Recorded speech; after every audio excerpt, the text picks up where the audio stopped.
Yeah. Okay. Then, Tammy, can you go on to see if we're on your phone? Or can you hear? We're going to do a testing. See if you can hear. Can you see it? Okay. Say something, Steven. Hello, hello, hello. Hello, hello.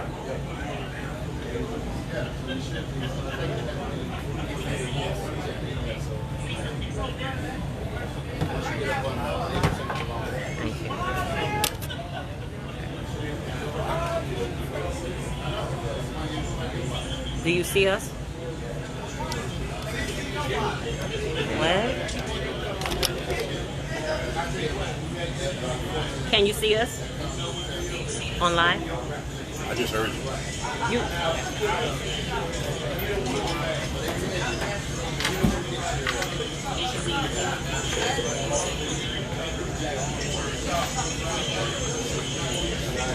So, can they hear us out there? Get ready to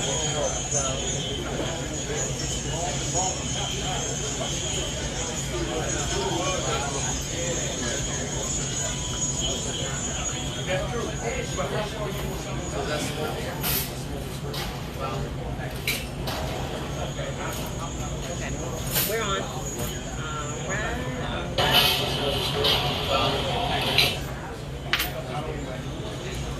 Hello, hello, hello.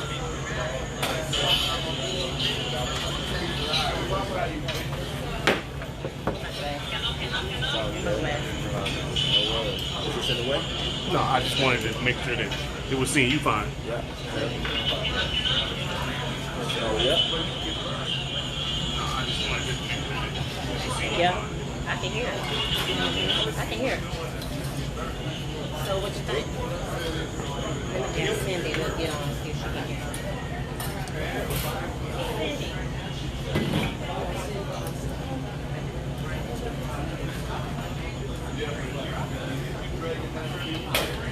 We good, partner? Yeah. All right, cool in the game. Cool in the game. See you on Facebook. You see? Okay. You see us? Can you hear? Can you hear? What up, Larry? What's up, baby? Good. Yeah, we about to start. You can right hear? Okay, very good. now. You got the books? Yeah. All right, I got you. All right, all right. How y'all doing on this evening? We're back. And we Yes. are back. Studio audience, y'all didn't leave us, right? Woo!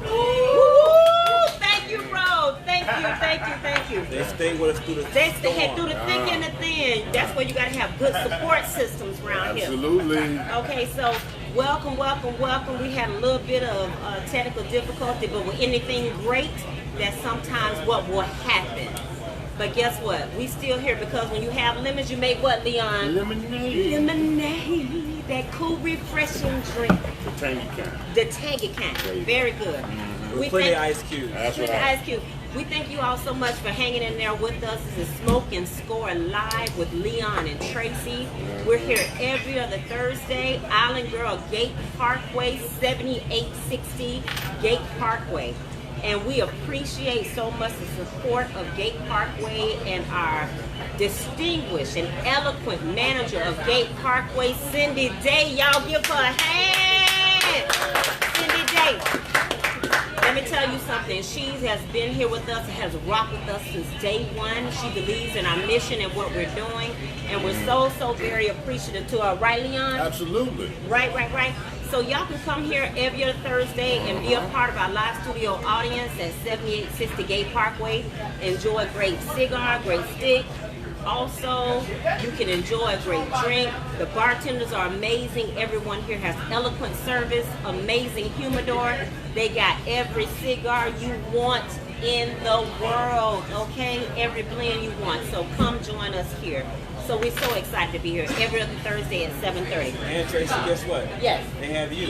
They have me. And Leon. And Leon. Very good, very good. Excellent, Can't beat excellent, it. excellent. So we appreciate everybody being online, but do us a favor, please, if you will.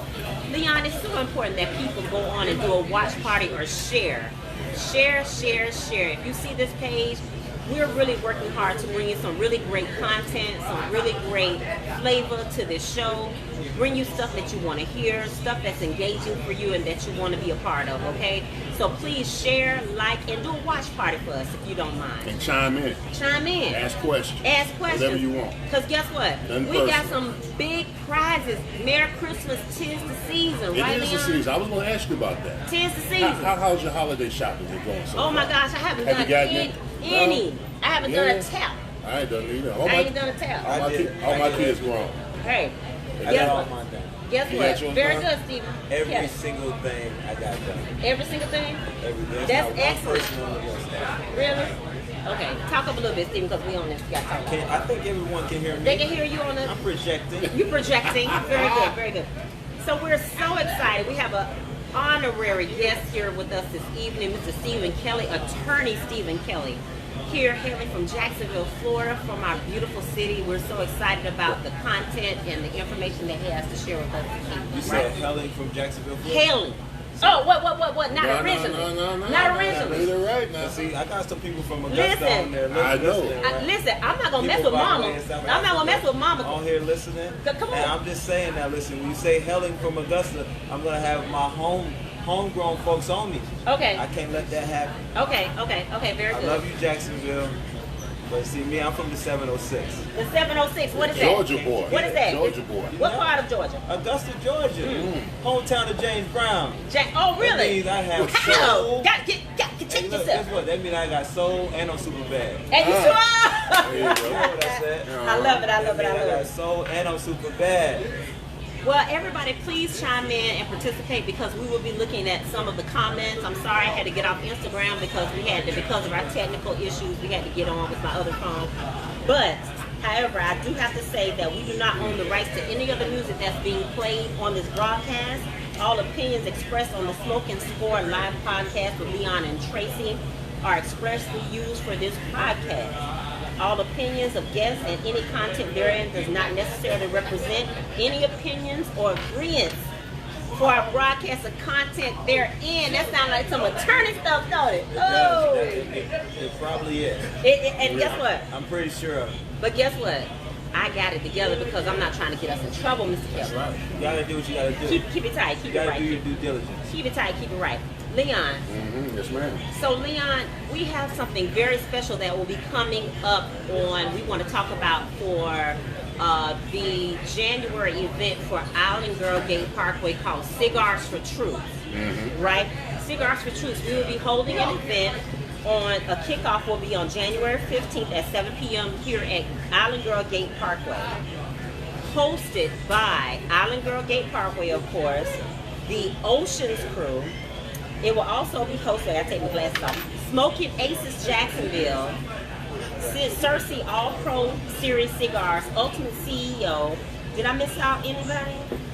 I got everybody. Okay, very good. And Ultimate CEO.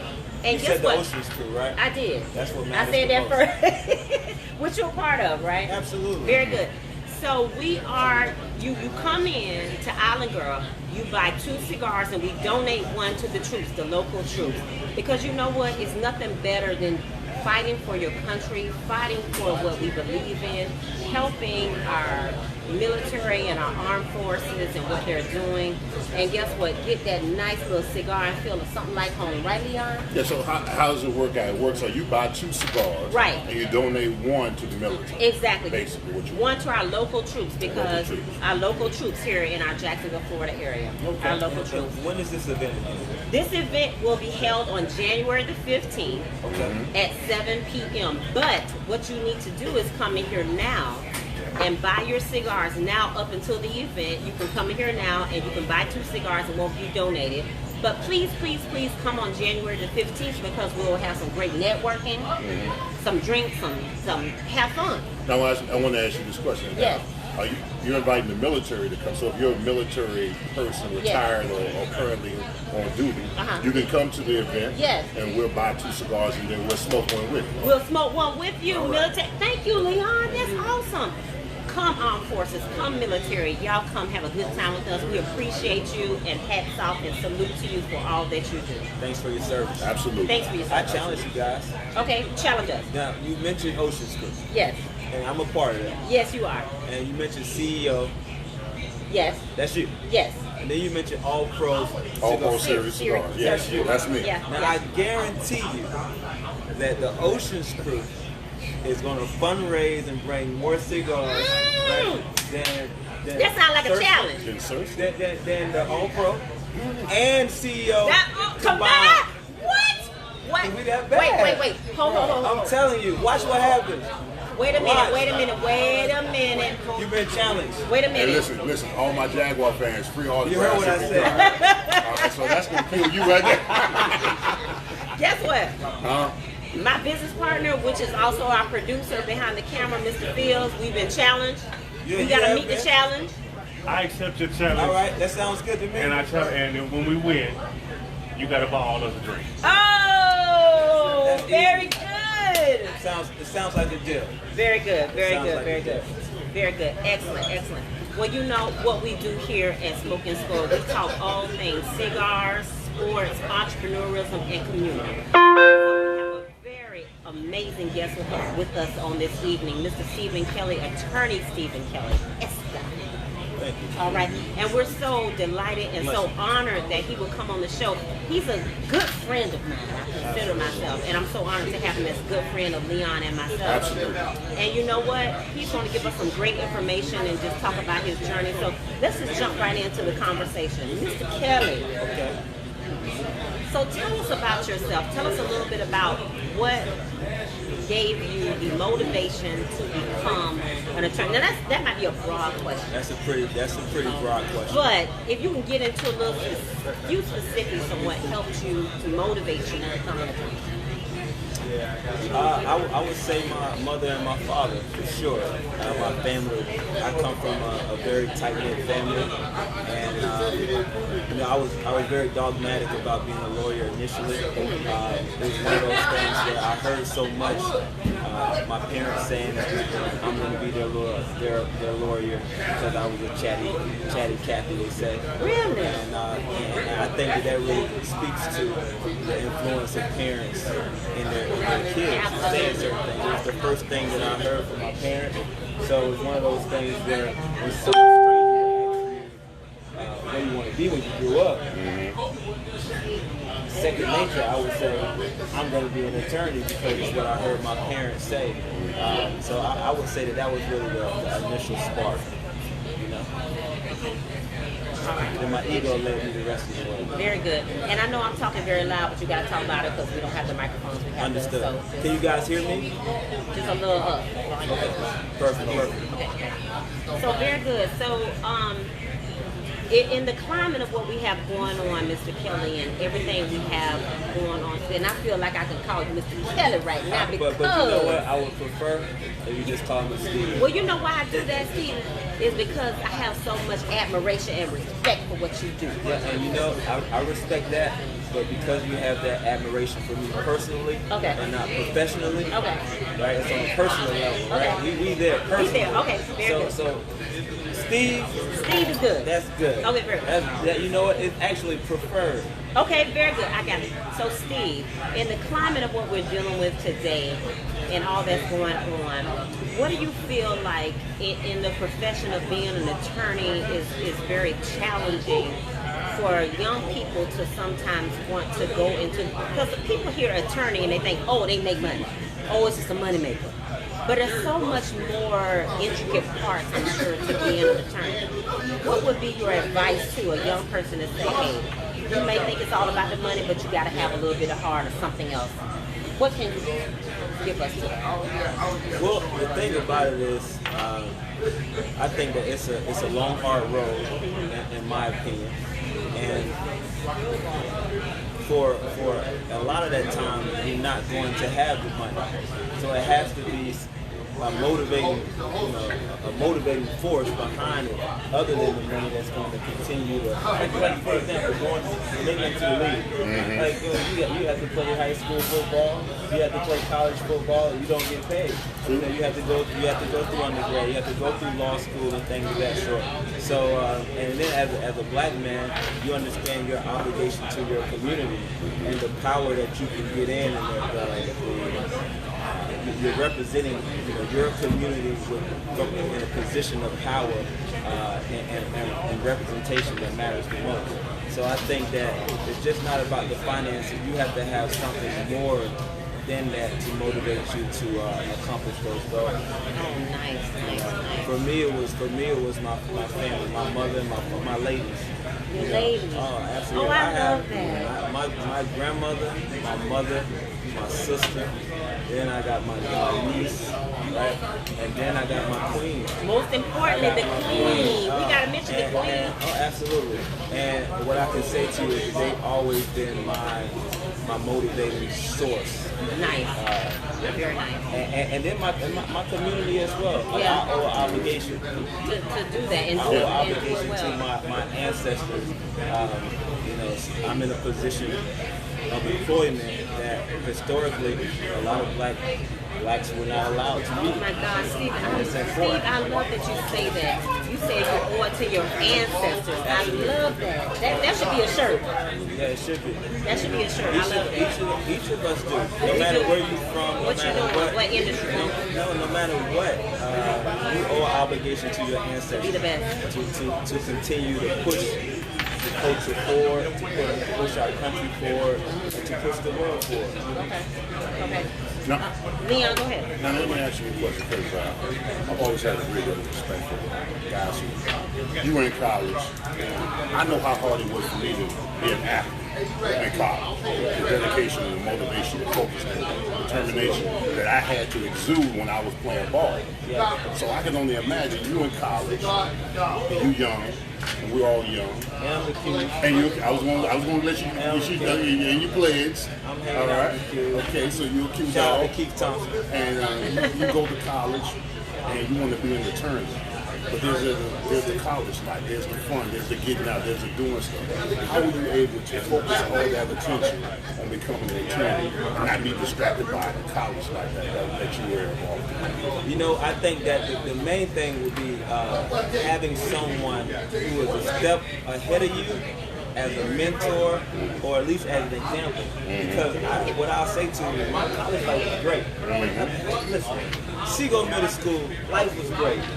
High school life was great. College life was great. But I always had an example of that next level where I would say, I can't be complacent with how good it is right here. Because I'm seeing how good their life is on that next level that I got to do.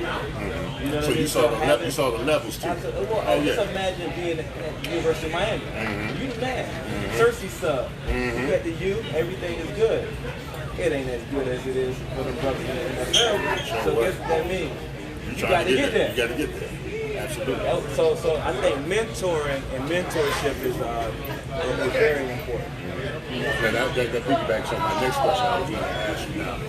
What advice would you give if there's a listener watching me on Facebook right now, a kid right now in high school who wants to aspire to be an attorney? What would be the best advice you would give that kid if he wants to be an attorney? The best advice I would give that kid is to find someone that is doing exactly what you want to do and aggravate the hell out of them. Wow. That's good. That's the best advice I would do. That's good. Because I would give them, because I tell you this, no matter what their faults, their flaws, their successes, you're going to be able to learn and say, all right, I'm going to do it this way. This is what I should do. For example, I came in, I wanted to be an attorney right out of high school. I knew I wanted to be a lawyer. And I met this guy. His name was Dr. Ness. And Dr. Ness said to me, of course, I'm going to undergrad right out of high school. I'm 18 years old. And I said, he said, what do you want to be? Never met this guy. He was my advisor. Best advisor ever. He said to me, I said, I want to be a lawyer, so I'm going to be a political science major. He said, don't do that. It's going to take you 4 years to get that degree because of the way that they offer those classes and things of that sort. No, be a sociology major. Right? Because, see, what I didn't know is, I didn't know that no matter what, all you got to do is get a bachelor's degree to get to law school. It's that simple. It's about you having a BA, having a good GPA, taking the LSAT, and scoring well, right? So for me, it was like political science. that wasn't if the goal, it was about means to an end. So being able to have someone that knew that and to give me that knowledge is what enabled me to become a 23-year-old lawyer. Wow. I respect that. And another reason why I respect it, because I always hear about the bar, and I always hear about the amount of hours. Now I know the amount of hours that I put in to be an athlete when I was at Miami. I mean, I'm up at 6 in the morning. I got classes, I got weightlifting, I got film, I got study hall practice, and all that kind of stuff. So most of the time, I'm working 20-hour days when I was playing ball. Did you put in those kind of hours as well when you were studying and getting yourself prepared for the ball? I had no choice. Had no choice. I had no choice because I knew that, and I'm not saying that that life was real, that horrible. But what I did know is that, like for example, the bar cost $2,500. We had a deadline on putting your application in, paying the bar, right? Paying for to be able to take the test. I literally made it the day of fundraising my money. We didn't have a whole lot of money to pull back from, right? So I knew that if I didn't pass this bar on the first time, I wasn't taking it again the next time. Like, I was going to have to go get a job and save money to enable myself to be able to pay for that test again. So I had to put in those hours. Because if not, I was heading back to the CSRA.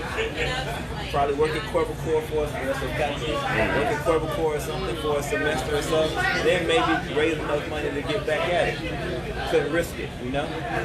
What I love about you, Stephen, is I don't know if you want to get into your age exactly, but I'm entering my young Denzel years right now. But I will say, I have a son your age, and I can say your humbleness, your intelligence, and just, I know a little bit more about your background than most people and how you started. And to me, the trajectory of how you even kept your motivation and your drive, even all the obstacles that you had, whatever you want to share, I just want you to share that. You don't have to be deep, you don't have to be, but I just love the fact that at your young age, you kept pushing, you kept going because you knew this was something that you not wanted to do, but you needed to do. Yeah, no, and it's not just me. It was I'm looking at some of these people who are watching now, and it was an entire community. Even if they don't realize it, day to day, I thank them. I talk to my wife about them. I see Karen Mobley on here. Okay. She was a advisor for this organization called the Temple. They took us right out of high school, and we got into college, and we did an introductory course. They talked to us about the prom, how to carry yourself on the collegiate campus, and things of that sort. Keith Thompson, I always refer to. People really saw the light in me, and they invested in that. And that's what, it doesn't stop for me. That's my obligation to ensure that we continue to push that forth. We call it ad asper per asper, the invest decline.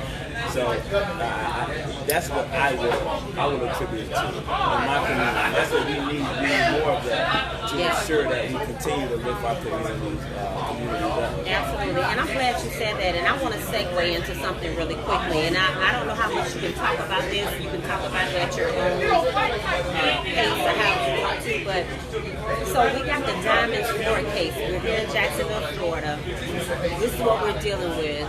We have a young lady, Diamonds Ford, who had her home invaded by the police, the sheriff's office, and it was a deal where I heard the 911 call of what happened with her. You heard it? I heard it. Let me ask you this. What do you think? It hurt me. It hurt me because I thought about myself and if I had to protect myself. And I didn't hear an introduction for the police coming into her home. I didn't hear somebody saying, I am the police, hey, we're busting. No, they were already there. And she was protecting herself. And it really hurt me in a way because I thought as a woman, I'm not even as young as her, but as a woman to protect myself, and I hear somebody breaking in my home, I don't know who's there. I have no idea who's invading my space. And now we have all the home invasions and everything that's happening now. that really did something to my spirit. And for her to be still, to me, going through what she's going through and still being in prison and going through what she's, I think it's very unfair. I can say it because I don't have no skin in the game. I can say it. I don't think it's fair. I don't think it's right. I think it's extremely. Now, I'm with you. But let me tell you this, Okay. and I mean this with all due respect. Okay. And I know that what you said, you were just semantically speaking. Okay. But we're not gonna get anything done until people who have skin in the game do the right thing. Do the right thing. So, like she said, I don't have any skin in the game. But at the end of the day, what has We to all happen do. is when someone has skin in the game. When Step you're, up. When you're law enforcement, Step up. when you're a member of JSO, I can say it, everyone watching this, all of us have made a mistake on our job. Have you? Absolutely. I have. I have as an attorney. Have you? Yes, All of us absolutely. have made mistakes on our job. And when you make those mistakes, you owe an obligation to the community that you serve to follow that story. Right? So when you do have skin in the game, what you cannot do is you can't double down on wrong. Right. And that's what happens consistently. I've seen it happen with attorneys as well, and that's what happens. We have in this climate, we have what you call a high-risk warrant. Okay. So we don't have Explain that to us. Explain that to us. like high-risk warrants enable officers to be able to. They're supposed to announce, but because of the high-risk nature of it, they're required that they're able to use SWAT. They're able to enter your home to announce it. Basically fraudulent, right? And whenever there's like exigent circumstances, you talk about officer safety, you talk about destruction of evidence, things of that sort, you can get these types of warrants, and that's what happens here. Now, some people will say that these types of warrants should be illegal nationwide. Maybe, maybe not. But at minimum, what should happen is, because you know you're going into a high-risk atmosphere, you should have a body camera. Yeah. In 2020, wow. Yeah. we have 30 officers in this situation. Guess how many body cams we have? 0. Oh, So what she's no. saying from her perspective, she's saying that she's awakened by Right. hearing glass shatter. Exactly. Now, she's in a high crime area. It's early in the morning, 8 o'clock on a Monday morning. She hears glass shatter in her bedroom. She sleeps with her gun, like I do. Like she did. And she should. And she should. And it's within her rights. So she hears this, and she thinks someone is breaking into her home. She fires shots are fired back, and she flees to the bathroom with her fiance. They then do what? They call JSO. They call 911.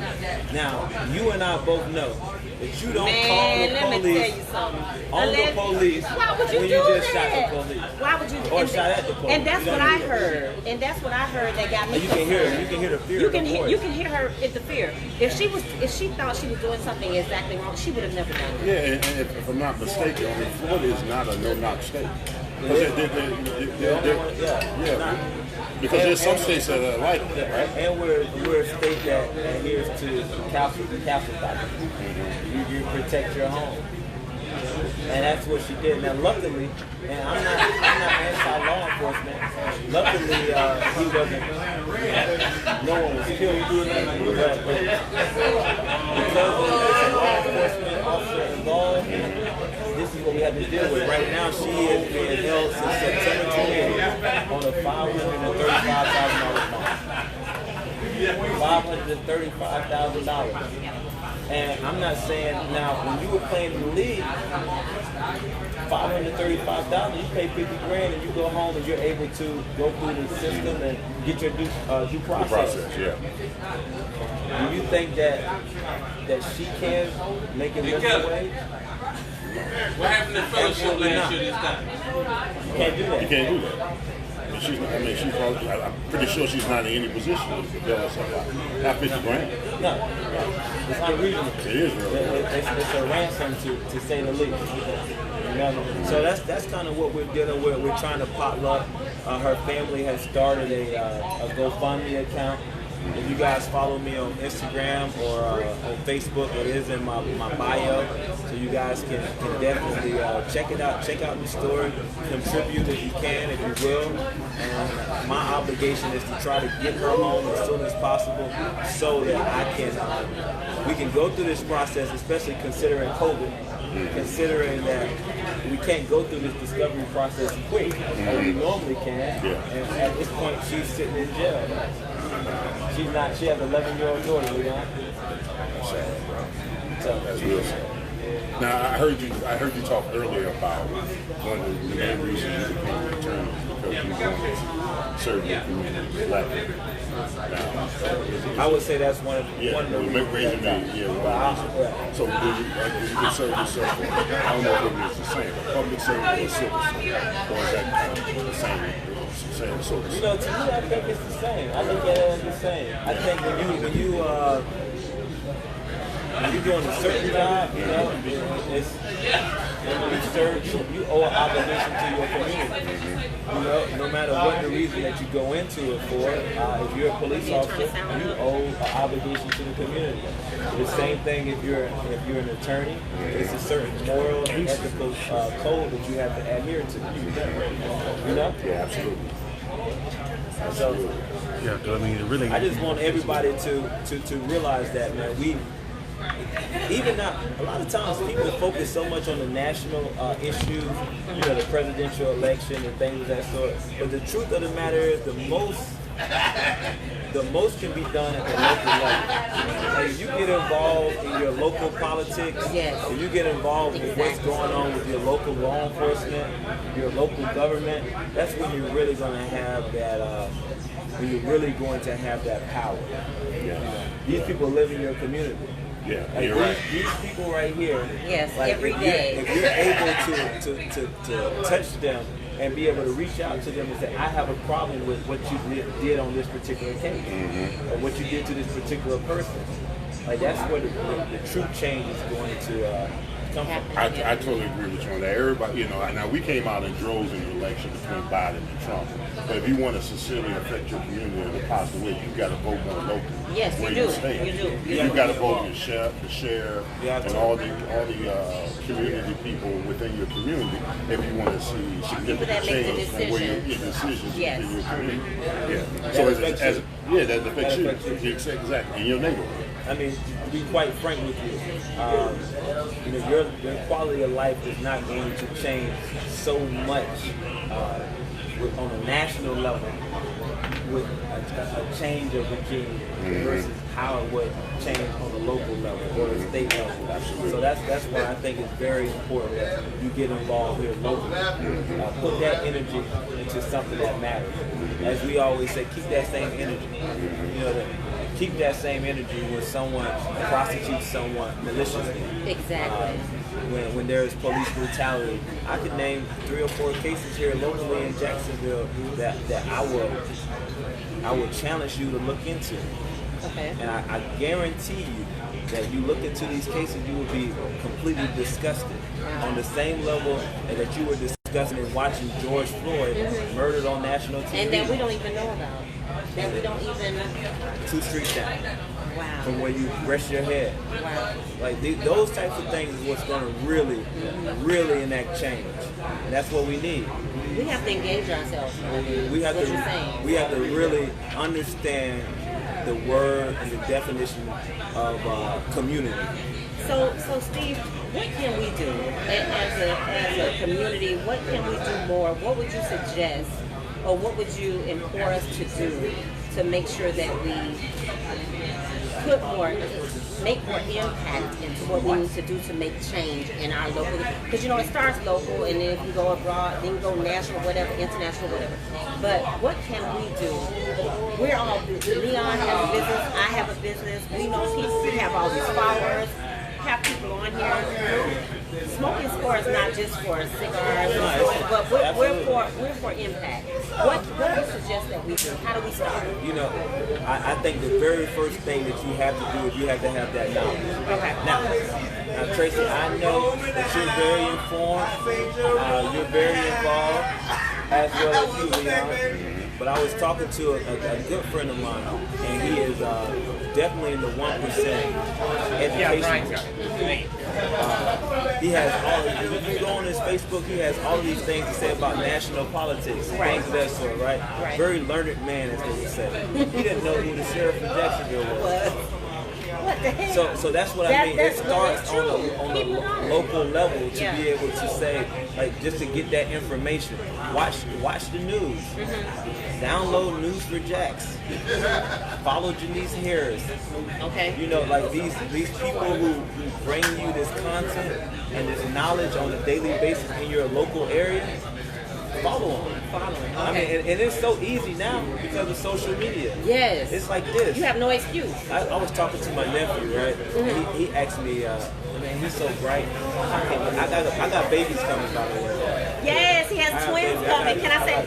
Oh, I just said. Congratulations, His bro. twins, congratulations. Yeah. Twins for Steven. Twins. Yes. So that's why I got my Christmas gift about 8 weeks I early. know. So I got babies coming in May, late May. Right. And I'm going to be very mindful in how I raise them. Absolutely. I'm going to be mindful in certain things that What's going on? I expose them to, things I tell them about. Yeah. Because my parents were mindful of me. Right? So my nephew was talking to me, and then he said he's a gym of a kid. You get these little badass kids. He's not like that. No, I'm talking about just like these little, like me, I wasn't a bad kid. I was like You were energetic. I was energetic. I was can tell you were always energetic. into stuff. Yeah. But I mean, I think that I had like a good heart, pure heart. You know? Absolutely. That's how my nephew is. He truly has a pure heart. So he asked me this question, and I said to him, bro, you shouldn't ask me that. The amount of energy that it took you to ask me that question, you could have. These kids, you got everything right here. Yeah. Like you got it all right here on Google, the World Wide Web. You remember we used to have to go get the encyclopedia? Oh, yes. My mom or had even a after that, you had to whole- like dial up. Yes. We You had to they go don't through the have to- pages. They had to go through all of that. Well, I went through the pages for But quite see, some I time. had the Encyclopedia and the Britannica and All of that. But then afterwards, I had to like go and like go downstairs and kick my dad off solitaire. He would go to the computer playing solitaire. I had to like plug in and dial up and Google stuff. You know, it was slow. I put Napster on the computer and it ruined the computer. But You had AOL, did you? but they don't have they got everything right there. So I would say, like as a parent and as for you, it's so easy for you to get informed. The shit is right there. So just It's right there in your palm. You can get it instantly. right. Just So just get that information. Yeah. Find out what's going on in your local community. Find out what's going on in your state politics before you go on Facebook and want to talk about Donald Trump and the national news that doesn't really affect your Affects day-to-day. you day to day. And I'm not you know where I stand. I know. You know where I stand, but nevertheless, what truly matters is at that local level. Let's get it done. Steve, you know what? You have inspired me so much. That's what I would love for you to do. I've told you this before. Yeah, let me hold your light. A men's mentorship for young men. Mentoring these young men on how to navigate and to encourage them to be the best that they can be and to want to look beyond themselves for this information and to make a difference. Because my son is the same way. He wants to make a difference, but sometimes he doesn't know how. And me as a mother, hey, I will always tell everybody all day, every day. As a single parent, I raised a young man, Leon. But guess what? I'm not a man. I can't teach a man how to be a man. Because I'm not a man. I'm not. However, I had mentorship that helped my son navigate through that. And I would love to see that you have the humbleness, the ability, the resources, the information, the intelligence of which to do obligation, and I can say that as Leon would say, don't stop, Get it. and we all got work to do. I do as well. Me and a good friend of mine, Kamu. You know Kamu? That's my guy. He's a Q as well. Okay. Local in Jacksonville. Okay. For years, we've talked about starting a mentorship I think it's program. time. And we've been dragging our feet, but I think it's because time. you said that to me, I think it's time. You pose me a challenge, I pose you a challenge. yeah, we're gonna make that happen. Make it happen, Steve. Sign me up. Sign you Very up. good, because we Real need man it. block. Yeah. They need Hey, it. now you doing a lot. I always look forward to helping young men out. So, Steve, Anytime I get help. so Steve, tell us what kind of law you practice. What can you tell our listeners, our social media, our supporters? What kind of law do you practice, and how can they get in touch with you if they want to ask questions, if they need information? How can they get in touch? Well, I do state and federal criminal defense. Okay. We do personal injury as well as family law. Okay. We call ourselves general practitioners. Okay. So some general civil litigation and things of that sort. Okay. I work for Wade Roll and Associates. Wade Roll, he's been an attorney here in Jacksonville for the last 30 years. Wade Roll, shouts out to Wade Roll. One of my best friends, I can say that I owe so much to Wade. He's the big homie in Jacksonville. Very I good. didn't know anyone here. I came in right out of law school. I entered into private practice, and I owe so much to Wade, and I never forget Wade. But I work for Wade Roll and Associates, and my mobile number is 706-414-1086. Our office number is 904-766-7339. Okay. If you need anything, I'm there. Wade is there. We have the best paralegal. She's our heart and soul. Very Her good. name's Lou Holmes. Okay, nice. That's the best. That's my family. That's my second family. And It has to be.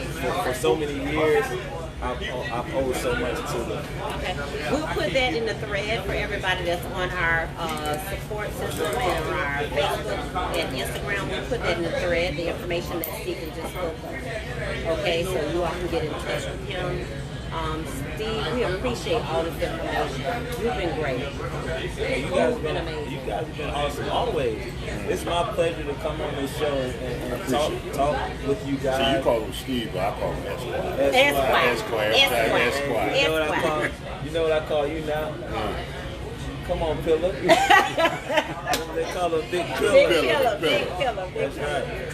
But you know what? Thank you so much, Steve, for all the information you've given. And you know what? In this society, what we have going on, we need somebody humble. We need someone that's passionate and someone that's motivated for the people. Yeah, absolutely. And we thank you for that. I owe that. Yeah. You know, like my mom and now my wife, they say the same thing. You know, I come home and I talk about what I do, and they look at me and she'll say, "You don't get any credit for the stuff you're supposed to do." And what you're saying to me is what I'm supposed to do. We owe that We obligation own that obligation. Yeah. to our community. I don't care whatever box you want to put yourself in, and that's the human nature to put themselves like in that box. I put myself in a box. I am a black man in America. Everybody can say, "Oh, this is America first" or whatever. No, I voluntarily put myself in this box to say that this is the most important thing to me, that a community that I'm a part of. You owe your obligation to that, to make sure that the issues that you see, that you visualize, that you pointed out, that you try to make the next generation better. You try to eliminate those issues that you've identified. You know what I see in your future? What's that? Oh, A book. this? A book, baby. No, A your book. book. A I'm talking about book. your A book. book. No, I'm talking about your book. When your book This comes book out. right here. Listen, I am I love reading, but maybe for the last 5 to 6 years, I've read nothing but autobiography. Right? Yeah. And Leon, I would be lying to you if I told you you're number one. But you close. Yes, I'm talking very about close. 1A and 1B. You know who is with? Mike Tyson. That Undisputed. Yeah, I read Undisputed that's too. a hell of a That's a hell of a book now. But this book right here, this fourth down and down. Oh, it's good. Oh. It's good. No, you did your thing. And it's so transparent. I was able to, when I read this book, first of all, I read this book in one sitting. Yeah. I read this It's book an easy in read. one. It's an easy read. Easy read, but it's, I mean, it's like watching the Netflix special. Like you get to the next chapter and you're like, all right, I'm getting tired. But then something crazy happens at the end, and you're like, oh man, I gotta see what happened. So, We ain't gonna talk about that. yeah. Miami pump, get it. Don't stop. Get it. Get it. I'm telling y'all, if you haven't gotten it, it's on Amazon. Amazon. Thank you You so can get it. much. It's a beautiful book, man. Yeah, you can get it on Beautiful Amazon. story. Yeah. I can close my eyes and visualize it and see it all. Yeah. From the time that you were a child to the time when you were at playing for the Pittsburgh Steelers, just blowing money. Oh, blowing money fast. Big Ross. Big out, big out. Living lives fast. Listen. Fast lane. But guess what? I have two amazing men to my right of me. And I love the fact that they're doing their thing and they're so inspiring and so motivational to all of our, not only young people all over the world, but young men. And that means it can be done no matter where you came from, no matter where you're going, no matter where you feel like you've been, you can still have a good life and make an impact in the world. And I love that. And I love that about what I do. You too, though. Yeah, don't short yourself. No. We'll get into that in a minute. We'll get into Don't that in a shoot minute. yourself, Trace, because you're phenomenal. You We'll are. get into that in a minute. On a daily basis, you're phenomenal. You're the hardest working woman in show It's business. showbiz. Yeah, We'll get yeah. into that in a Well, they minute. call you CEO for a reason. Crushing every opportunity. Yeah. But what I want to do now, so we're going to the next part of our segment. We're going to talk about cigars. We love cigars. Cigars are pivotal culture in what we're doing. And listen, Leon and I met over cigars. I believe Steve and I met over cigars. Absolutely. Cigar industry, cigar culture is amazing. People meet under all types of circumstances, all types of environments over cigars. And so I want to pay homage to the cigar industry, people that do hand roll cigars. That's what we're talking about in this particular focus tonight. Now, you got Honduras, Nicaragua, Dominican Republic. People are hand rolling. They had a lot of hurricanes and things that have tragedy, and these people are still hand rolling cigars and being very efficient. This is how they pay for their family bills. This is how they make their way of life.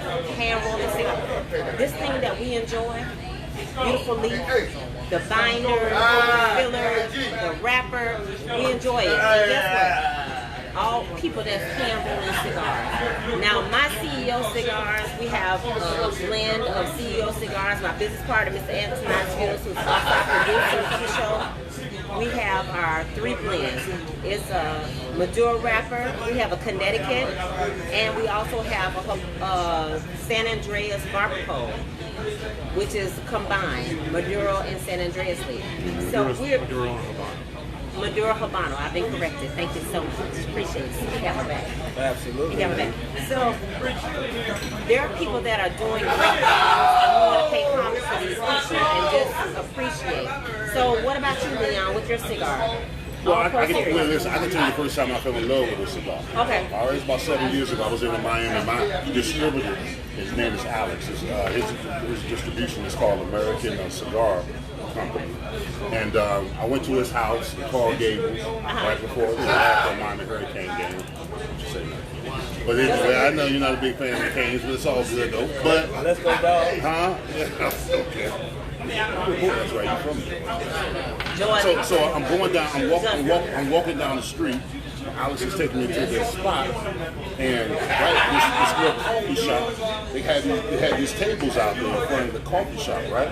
And the people like, you want a cigar? I said, you want a cigar? I said, I want a cigar. The people pulling out the leaves and they hand rolling them right in front. Yeah. So when you get a hand rolled cigar, in my opinion, it's a lot fresher. The texture's better, the flavor's better. And I'm only concerned with when you get into mass distribution of cigars.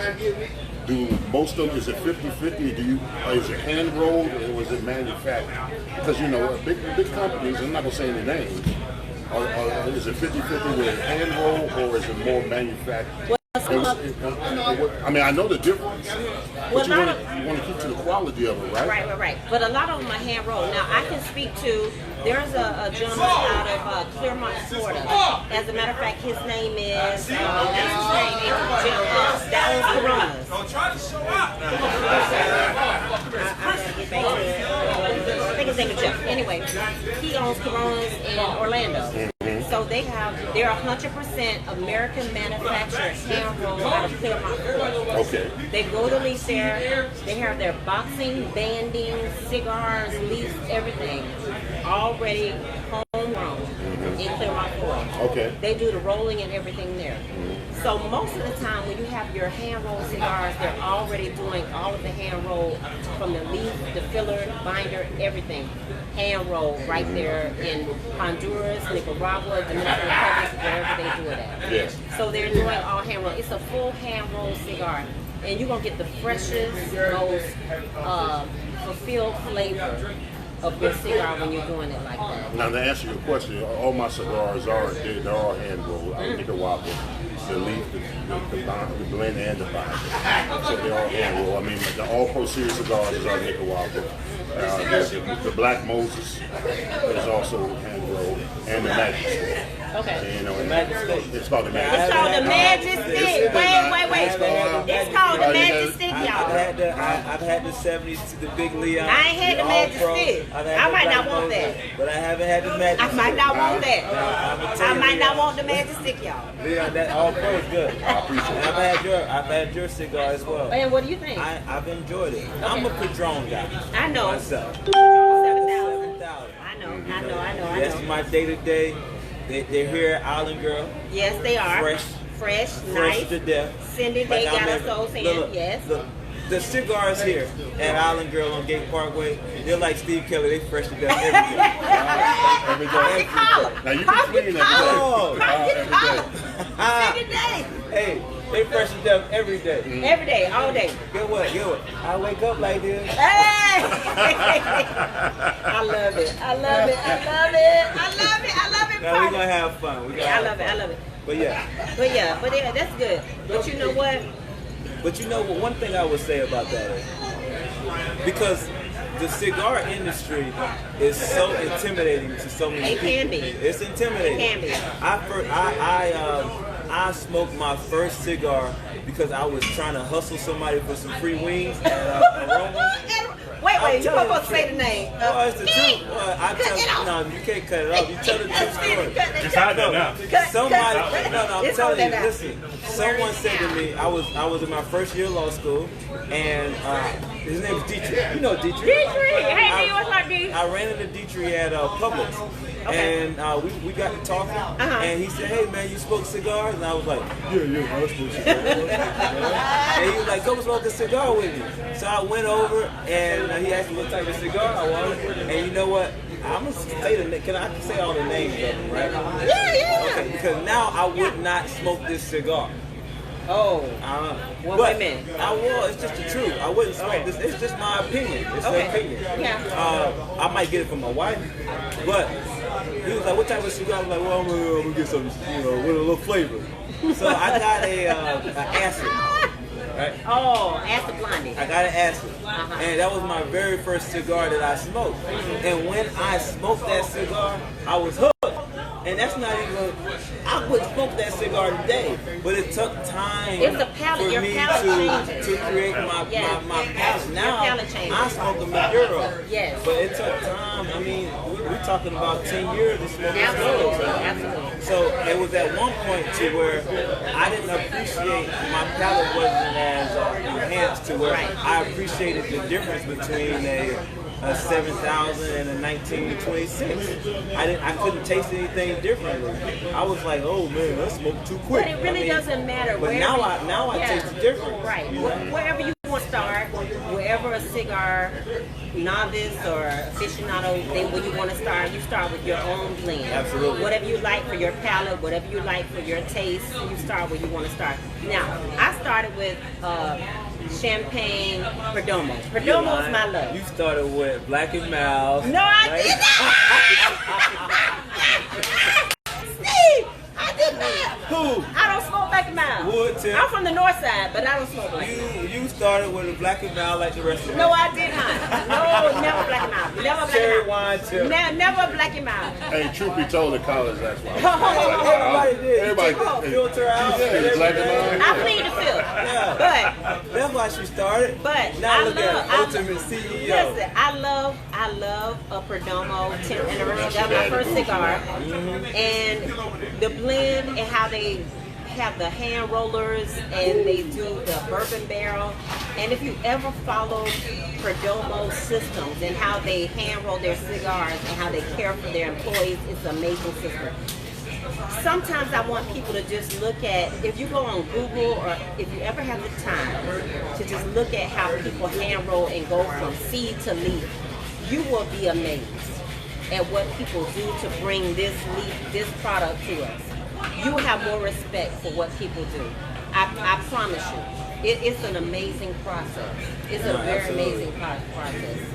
Yeah, the Oceans, we went down to Cuba. We went down to Cuba. Right. And it was my 29th birthday. Okay. 29. 29th birthday. And you know, hands down, it's probably one of the best birthdays. Kim, that's Queen. Oh, that's the man. wifey if y'all don't know.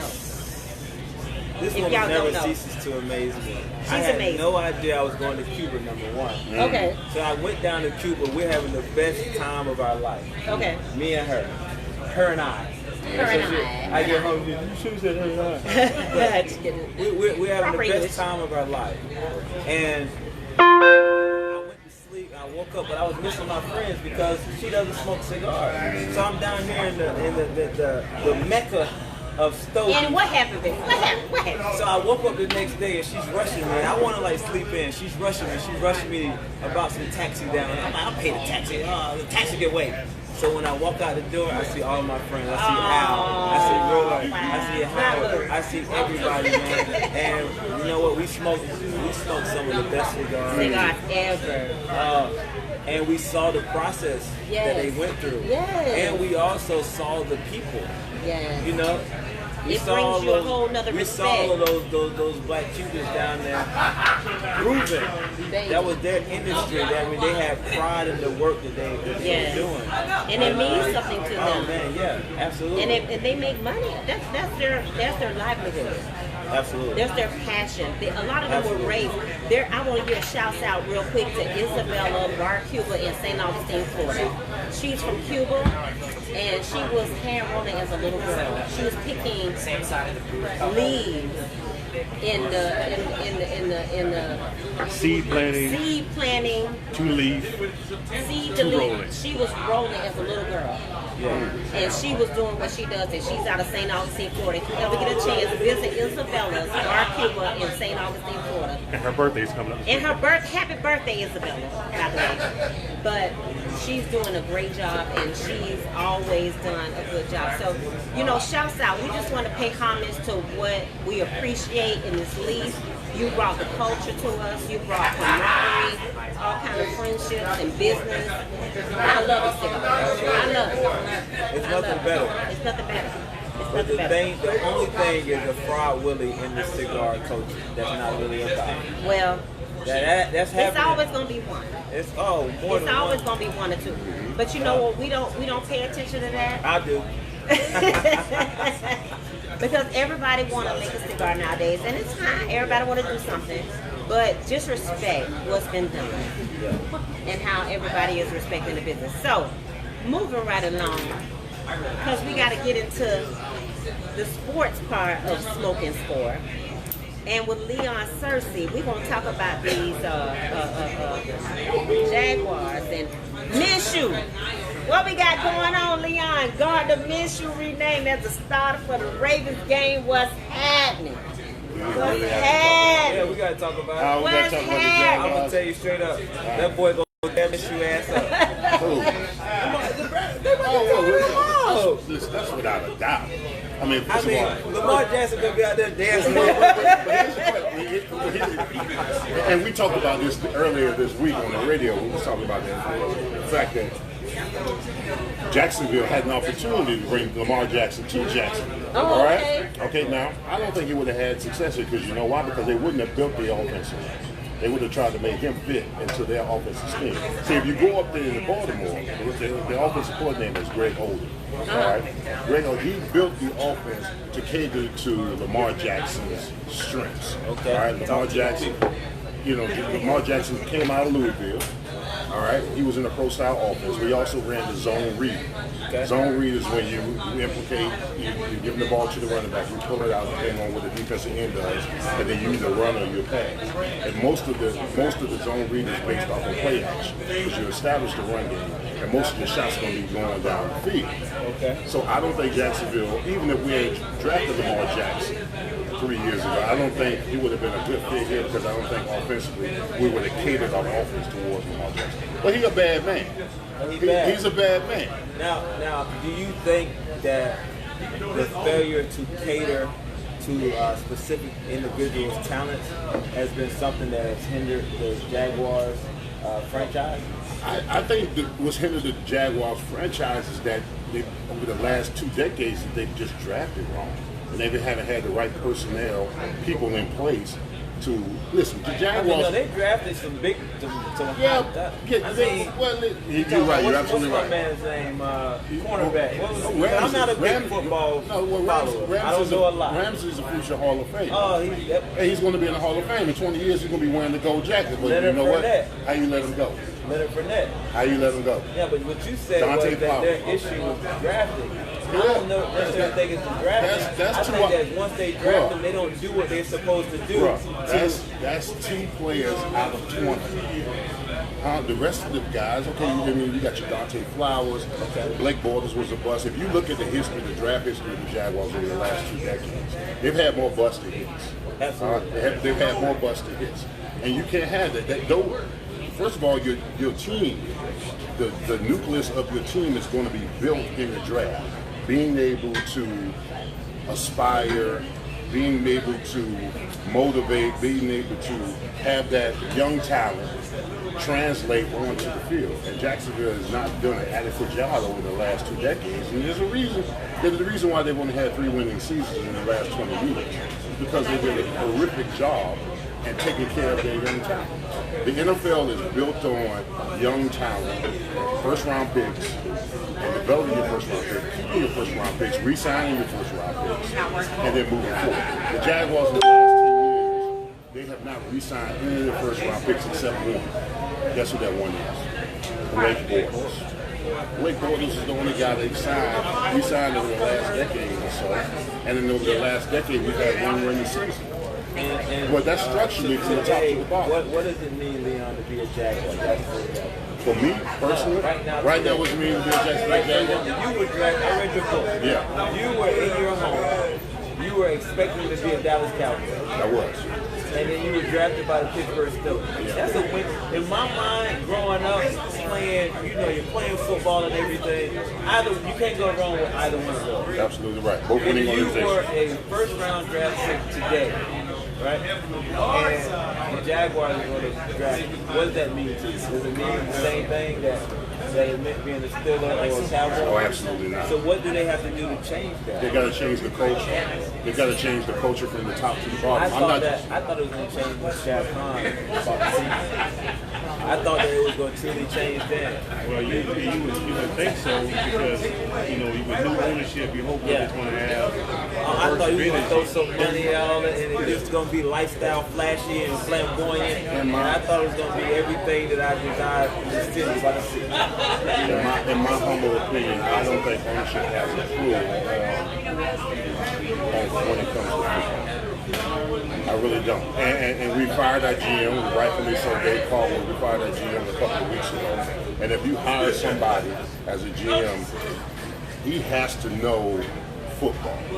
He has to know all the ins and outs of football, from the business aspect to the scouting perspective to the drafting aspect to the training and all that kind of stuff. He's got to understand the concept of football because I don't think our ownership right now has any idea. He's a very prominent businessman. Does Jerry Jones have an idea about football? He has people on his But we don't have that here. We don't have it. That's the GM. That's the GM. I got a question. So, you made a good point to the last GM. What was his background coming into being the Jaguars. Well, I never heard of him before. what we did is that we piggybacked. Dave Caldwell was underneath a GM for the Atlanta Falcons. Atlanta Falcons went to the Super Bowl, which made him more attractive. Okay. Dirty Bird. No. This was when the debacle. When Atlanta lost the Patriots, exactly. So he was under the tutelage of the GM. So we automatically assumed that he knew what he was doing based upon the fact that the GM in Atlanta had success. But he didn't. His record as a GM is like 44-97. All right, so he's lost 70% of his games as a GM. I'm surprised he kept his job this long. You can't have that. You can't miss something. Technically in the NFL, when you draft a quarterback, like Blake Bortles, third pick overall, if he flames out, usually the GM goes in. Because you pick that, because the quarterback is the most important position on the football field. And if you draft a guy that high, third pick overall, you're expecting him to be your franchise quarterback for the next decade. Yeah. All right, Blake Bortles was not that. So, my opinion that when Blake Bortles went, I think Dave Caldwell should have gone, but he did. He stayed an extra 2 years. But they just fired him a couple of weeks ago, rightfully so. So, they got Minshew starting this coming. I like Minshew. Minshew is a novelty. He's a novelty. He's a stocking stuffer now. It's okay, but Minshew is dead. There's one thing about it is, what? It's the sport of football, and then there's the business of football also. Like, for example, they should have got Tebow in Jacksonville. Stop it. It's the truth. Just stop it. Say what you want to say. Are you serious? You would have gotten people to buy tickets. But you wouldn't have. If it was me, let me tell you that year, and I don't know a whole lot about football, but what I do know is entertainment. You know?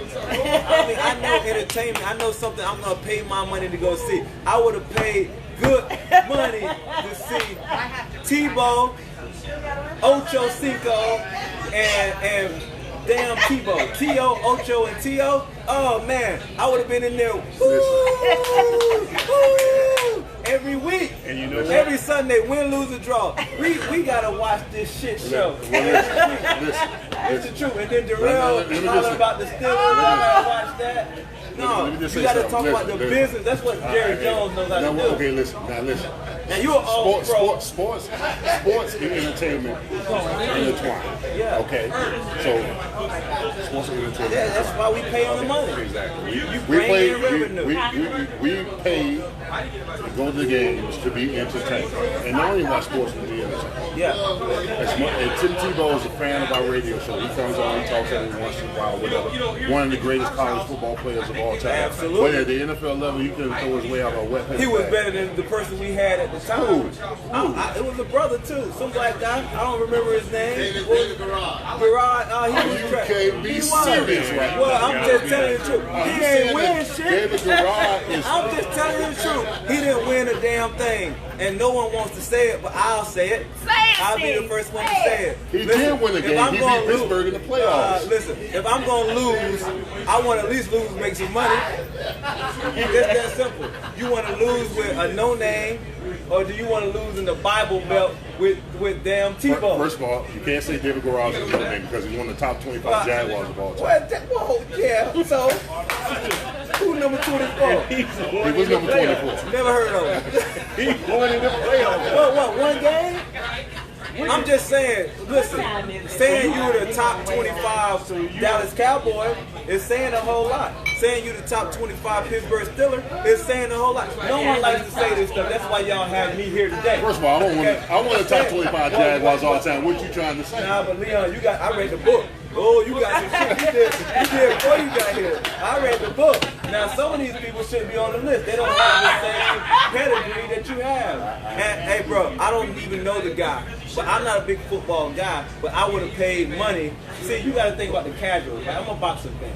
But the money comes from the casual fan, not the person. When you talking all that football stuff, you sound like you speaking Japanese to me. I don't understand that, right? But I do know I like to watch some entertainment, and Gerard was not entertaining. I want to see T.O. kneeling down, praying to Jesus Christ every week. I'll pay my money to see that. When you pay your money to see him throwing the Ocho Cinco, Wouldn't you pay your money to see him throwing the Terrell That's Owens? the thing, though. I would have gave him a look. 500,000. Ocho would have took that money. That's what you just said. Throwing in T.O. and throwing out your Cinco. Tebow couldn't get the ball to them. So how the hell they gonna I catch would it? have paid to see them running the routes. I'm telling the truth. As a casual fan, you would have also. You still losing. You still gonna lose. You look. You a football fan? Name a receiver they got this year. They got Chenault. They got What's his first DJ name? Chalk. LaVisca Chenault. LaVisca Chenault. I want some names, some prime time name, at least a name. He's a rookie, bro. White okay, cool. That's fine, but I'm just being honest with you. You have an opportunity to throw money at Dez Bryant to get him here. Why not? I mean, you got to think about their fan base. It's 2020. I want to see somebody I know about, I've heard of. You know, Antonio Brown was out here dead broke. Oh, not dead broke. Well, he didn't have a job. You already said it. He didn't have a job. He was damn crazy. Yeah, well, he didn't have a job. Oh, no. There's a reason What for about that. Cam Newton? Killer Cam. Did we offer him any money? No. Why? It's a problem. That's what I'm saying. It's a problem with the culture, the business aspect of it. Sell some tickets, and then you can have some big names that want to come and play for the city. It's not like we got a hell of a nightlife here that's gonna bring people to the city. Oh my God, Leon, he done took off. I'm telling the truth. I love it. I love it though. I'm here for it. I'm telling the truth. No one wants to see it. I like to watch Oakland Raiders. You know why? Because they look like bad boys in black. Well, I know that, but still, it means something. You know what they're gonna bring. Yeah. I hate the Steelers. He's a Steeler. He's a former Steeler. I hate him, but I watch him because they entertain. The Big Ben, he's fat and sloppy. He looked like a lineman out there, but he be moving like Fred Flintstone, twinkle toes, he be throwing the ball. I root against him. I watch him every Sunday. To root against. We also That's the business of football. he is still. He gonna you gonna always root against whoever the better team. I ain't even rooting against the Jaguars. Ain't no sense in rooting against them. It's not. You don't give me nothing. Are y'all bad boys? What about the? They don't have no identity. They almost They have had no an identity. identity. They almost Saxonville. That was something. You know what? I would have been like, if I was the coach, I would have said your identity is we're a defensive-minded team. Jalen Ramsey, I want you talking trash every week. I want you in people's face because we want them defensive headhunters to want to come and play for the Jacksonville Jaguars. They didn't do that. They were finding them for no reason. It's silly. They don't know the business of entertainment. I'm talking about. I mean, listen. Jerry But Jones, here's the thing. Vince McMahon. Let's make some money. Listen, you can entertain all you want, but the bottom line business in the NFL is winning football. Sometimes the Raiders ain't won in a long time. I don't know when the last time they won, but they making that money and they getting people who want to come and play for them because they at least have an image. First of all, owners ain't hurt from that. The NFL is a $9 billion Profit share. and they profit share. So each owner is going to make $265 million. Yeah. So All right, they're going to make that money either way, bro. Leon, But they want to win. I don't care. Listen, That when mindset. people tell me all the time, they say, Leon, Okay. as much money as I made when I was playing pro ball, Yep. I made good money. Oh, plenty. Plenty of money. I see your contract. You saw my contract. Yeah. I don't like losing. I know that. I don't like losing. But you got that dog. Some people looking for a check. Yeah, that's true. That's true. Now you got some guys that just want to They get looking paid. for a check. They just don't want to But lose. I don't care how much money you make in the NFL. If you ain't winning ball games, that money is miserable. The only thing I would say is this: with that same mindset, what's going to end up happening, and I hate it because I know how much people love these Jacksonville Jaguars. We're going to mess around, and this team is going to leave the city, and that's going to be detrimental for this city. This city loves the Jacksonville Jaguars, right? We love it. And economically and just winning-wise, we have to change the culture. All right. Well, let me do this so we can kind of move forward. My question You is, follow Leon, that, right? Yeah. Yeah, that's all I'm saying. No, I agree with you on that. Delmaron's still the coach right now, probably going to last through the season. Who would you say would be the next person they can probably look at to be a head coach? I mean, there's going to be a lot of candidates in a couple of weeks now because the Jaguars got 3 weeks to go. Doug Marrone more than likely is going to get fired. All right. So I mean, there's college candidates. There's rumors of Urban Meyer, Dan Mullins. Those are the two. Urban Meyer. I'm just telling you who the rumor is saying. Because if we're going to go, I mean, if we get Justin Fields as the quarterback of Ohio State, he That's coached the brother from UGA, right? No, that's Yeah, he came from UGA. He went to UGA. So Urban Meyer, Dan Mullins. There's going to be other opportunities out there for assistant coaches. You got Eric Bieniemy, who might have he's going to be a viable candidate. I don't think he's coming to Jacksonville. More than likely he's going to go to Texas. But yeah, I mean, we just need to do something off the cuff. This ownership over the last close to a decade hasn't hired anybody outside. He's always hired people within, you know. So I would like to see him go off the cuff. And we got an interview with Louis Reddick. Louis Reddick, who was ESPN, does Monday Night Football, who's a brother who does the analysis for football, knows football, who's been in executive positions with the Redskins. He's going to interview next week with the Jaguars. So he might be for the him to come. You know, so he knows football.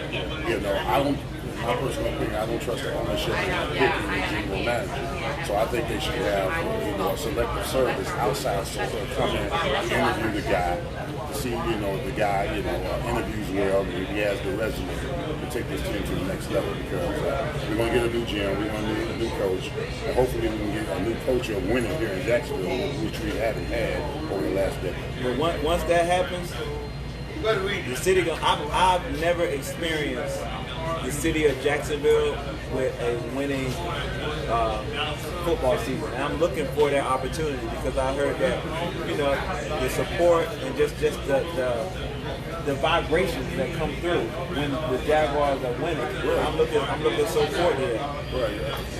When I was here in the late '90s, and we were making the playoffs every season. I made the playoffs every season I was here in Jacksonville. Yeah. The city was a buzz, bro. You knew when there was a football game that week by Thursday. They say after the game y'all win, you put on a 3-piece suit with fedoras on your head. Oh yeah. Go straight to gym. All day, Jim. I know you read the book. I know you read the book for sure. Oh yeah, that was me. Go straight to the gym. Them on ride all day. I'm going to step out. All right. The CEO want to get back in. Come on through, partner. Yeah, she left us. She left us for a Yeah, while. you bounce, So partner. check it out. So now, in closing, we want to talk about the stadium because there's been talks of Jaguars need to have a new stadium. Now, Lampkin said that the NFL would not do an extension if the Jaguar Stadium does not get restored or re-improved or some new construction. Now, yes. So, listen, I don't know what our mayor's going to do about that or what our mayor's going to do about that. So, what do you think, Leon? What we doing? The truth of the matter is that you got to look the NFL. You got to look at each team as a franchise, all right? Although the NFL owners make a lot of money, they always want to make more money. And because Jacksonville Stadium is so old, it's the second oldest stadium in the NFL. It's the second oldest stadium? Right before the Buffalo Bills. Okay. So the fact that they don't have a new stadium is it's not costing the ownership money, but the Jaguars aren't pulling their own weight when it comes to financially, when it comes to the stadium. So the city's going to have an alternative. It's going to be one or two things. Okay. Either you're going to back renovating the stadium right now, which is going to probably be more than likely $500 million, or you're going to tear down the stadium and build your $1.5 or $2 billion stadium brand new stadium to go along with your object. So Tracy and Leon, let me ask you this question. Where does this money come from to build this thing? I'm with you on. That's what I wanted. You talking about from the That's city? what I'm talking about. From the taxpayers? Yeah, exactly. No. And No, that's but here's the alternative. and that's what our mayor is talking about. If you don't give them a new stadium, they're going to leave. But see, that's what our marriage. They're gonna go somewhere. Our marriage not on. And they're gonna have two. They're gonna have. Who I'm owns the sorry. stadium now? the city of The city of Jacksonville. Jackson. But see, that's what I'm saying. And I they don't got think sponsorship right. from somewhere. Like Right. they used to have Everbank. Now It they was have TIA. Right. TIA. They sponsor. I guess they pay the. How does that work? They like Yeah, they probably pay the upkeep and all that They stuff. probably would to put their name on the stadium. Probably cost them somewhere between $50 to $100 million. But I don't think that our mayor's on board with that because I think he's on a crossroads with it because he has to deal with the people as well as the football team. Yeah, but they employ quite a few citizens in Jacksonville. If the team leaves, you got a higher level of unemployment and things of that sort Right. as well. Right. I mean, And you gotta look at the financial impact to the city if they lose the team as well. that's bad. But I think that he's looking for a reason to leave. I'm telling you, nobody want to say this stuff. I'm telling you. Say it. I'm telling Say you it, the truth, man. Mr. Kelly. I've been seeing them posting about I'ma call you soccer Mr. Kelly now. and trying to take the team over to the UK and all of this other nonsense. I'm telling you, they're looking for an excuse. And when somebody's looking for an excuse, you can't give them one. You can't give them one. Take it. Listen, we all pay $15 a pop. Give us a new stadium. That's it. Tax dollars. Bam. Do it. But the Make it Jaguar Stadium is, for me, I've been in a number of stadiums, man. It doesn't look, it's not as big. But it still looks as far good. as just the things that you can Aesthetics. do in there. Yeah. Well, it's silly stuff. Like I don't think you should have a dog park in a football stadium. That's silly. Why you say that's silly? Well, I'm not bringing my dog to a football game. And you have dogs. Absolutely. Beautiful dogs, too. I love them. But I'm not taking them to the Jaguars game. So, I mean, that's a waste of space. But the pool, the big projector, all of that stuff is for me, it's world class. Hold on a second. Well, according to the No, owner, not- in my perspective, I totally agree with you. It looks like a state of art. When compared to the other stadiums that were built, It's not. if you go to Mercedes-Benz Stadium in Georgia, that's a $2 billion stadium. You go to Jerry's World, that's another $1.5 billion. If you go to Las Vegas left Oakland because they wouldn't give them a stadium, and they went to Las Vegas. That's a $2 billion stadium. So until Jacksonville upgrades the stadium, either by renovating or totally rebuilding it, that's going to be on the table. Well, they say the extension is not going to happen unless they do the restoration. So that's the deal. Either we do it What's or we the don't. extension? What's the extension? The extension, I think the extension is. I'm trying to remember. Like TIAA extension? No, or well, City of Jacksonville extension? they have an extension. I think it may be 10 years. So if they Yeah. don't get a stadium within 10 years, Yeah, they'll do it for the team. they'll bounce. And there's going to be a lot of suitors out there too. Now you got to remember. There's a lot of cities want teams. San Diego, they lost their team.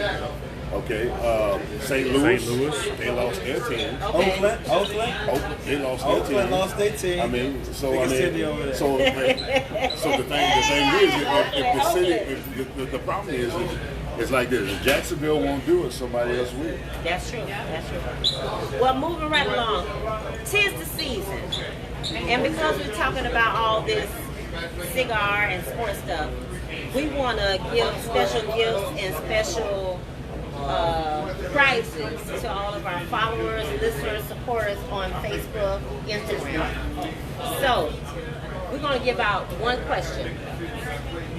If you can name where I said that Ultimate CEO cigars were hand rolled at, you'll win a sampler pack at our unveiling on, Ultimate CEO has our unveiling on December, what's it, 30th? Yeah.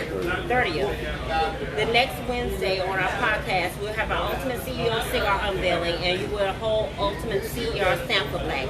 If you can name what I said, our cigars are hand rolled on. First person to say that. Leon, you got a prize? Yeah, I got a prize with mine. Oh, Lord Jesus. All right, so Oh, if you God. want a personalized autograph Leon Searcy, 4th down and down, Okay. alignment store book. Okay. You can chime in and tell me Okay. what was my first start at the University of Miami. what team we played and what was the score. Oh Lord, who gonna know that, Leon? And what do you get? Who's gonna know that? They get Leon, a, who's going to know that? if you're a Hurricane fan and you're chimed in, you get a personalized, it's already signed, Leon Searcy All Pro, Father God. and I'll personalize it for you. If you can tell me, my first start in 1989 with the Miami Hurricanes, what team did we play and what was the final score? Hey, so since you all are giving out gifts, Okay. I have something as well. What you got? If you can go on Instagram, Okay. and it's at Socrates, SOCQTES, and you should click the link in my bio and support the bonding efforts of Diamond Sport and sign the petition. What I will give you is a good conscience and a good heart. Very good. Okay? Very good. Read the story, invest in your community, do the right thing, because the right thing will make substantial change. And that's my gift. That's your gift to yourself. From me. Absolutely. Absolutely. Well, partner, And guess what we gotta say? And another one. Very good. We thank you all so much for reaching out to Smoke and Score Live with Leon and Tracy and hanging out with us tonight on Thursday night. And guess what? We will be here not the Thursday after next, but the next Wednesday after next, because the next Thursday after next is New Year's Eve. So we ain't gonna be bothering with y'all New Year's Eve festivities. Yeah, that's a big old party. Y'all. I know, we gonna tell them about that. We gonna tell them about that. But we're doing a Smoke and Score on the 30th on Wednesday. But we will still honor the prizes. And I didn't forget to tell them about our mugs, Ultimate CEO mugs, right here. You get to win this too if you can tell us what? What, AT? where you hand roll your cigars. I already said it. Okay, that was your first prize. That was my first prize. That was my first prize. That was my first prize. I don't know. We gotta figure something. We'll post something. We'll post something, but we'll make sure that you win a prize from us. But we appreciate you all tuning in. Please share, like, and do a watch party. We appreciate all your support. Thank you so much, Stephen, for being on here this No, evening. thank you guys for having me. I really enjoyed Thank you so myself. much. I enjoyed the conversation. You listen. You said, we enjoy the takeover. The thing about it is, this is what we do on a regular basis at Island Girl. Yes, it is. Sit back in the corner. We talk trash that matters. Yes, You know, absolutely. we have fun. We keep it real. Yes. And thank you guys for allowing me to be on your platform and talk about things that I think are important. You're doing the most, and we love what you're doing. And you know what? Island Girl is an amazing place here on Gate Parkway, 7860 Gate Parkway. Come to Island Girl, have an amazing experience, amazing people, and have a good time. And It's like my cheers. yes. You come twice. They will And they'll know your name. name. They would know your name. They Okay. will know what you like. They will accommodate you. It's the best place to smoke cigars in the city of Jackson. Absolutely. And you know, Leon will say, Tracy, don't do it. It's not a, what you say? Don't do a dissertation. Doctor. Exactly. We love you guys. Good night. Thank you so much. Peace. Yeah. All right, my good people.